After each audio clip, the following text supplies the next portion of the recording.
आइए 2D mensuration के एक शानदार से क्वेश्चन को समझते हैं। बहुत अच्छा क्वेश्चन है, कॉन्सेप्ट आपको पता है, क्वेश्चन आसानी से सॉल्व कर लोगे। कॉन्सेप्ट क्या है तो समझिएगा कि अगर ABCD एक समांतर चतुर्भुज है तो सर ये लंबाई तो ये भी लंबाई, ये चौड़ाई तो ये भी चौड़ाई। क्लियर है। इनका एरिया कैसे निकालते हैं तो मैंने कहा कि आधार अगर मैंने L लिया और ऊंचाई मेरे पास क्या है H है, तो एरिया क्या होगा, लंबाई गुना H, लंबाई गुना ऊंचाई।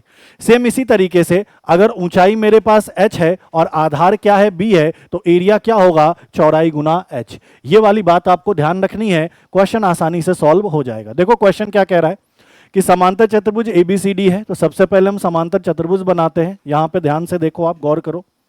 सबसे पहले हम समांतर चतुर्भुज बनाते हैं। सर ये ABCD एक समांतर चतुर्भुज है, ठीक है। AB की लंबाई 24 है, सर ये 24 दिया है। AD की लंबाई 16 है, सर ये वैल्यू 16 दिया है। आगे क्या कह रहा है, सर AB और DC के बीच की दूरी कितनी है, AB और DC के बीच की दूरी कितनी है, सर ये 10 है। अगले लाइन में क्या कह रहा है, सर AD और BC के बीच की दूरी कितनी है, तो सर ये हमें निकाल कर लानी है। ये हमें क्या करनी है, निकाल कर लानी है। अब बताओ, ये अगर समांतर चतुर्भुज है तो मैं आपसे पूछूं कि एरिया क्या होगा, तो सर एक बार तो एरिया मेरा होगा लंबाई गुना ऊंचाई, और एक बार मेरा वो एरिया होगा चौड़ाई गुना ऊंचाई। क्लियर है। अब मुझे बताओ एक बात, सर लंबाई अगर मैंने 24 लिया तो इसके अकॉर्डिंग ऊंचाई कितना दिया है, 10, तो मैंने कहा 24 गुना 10।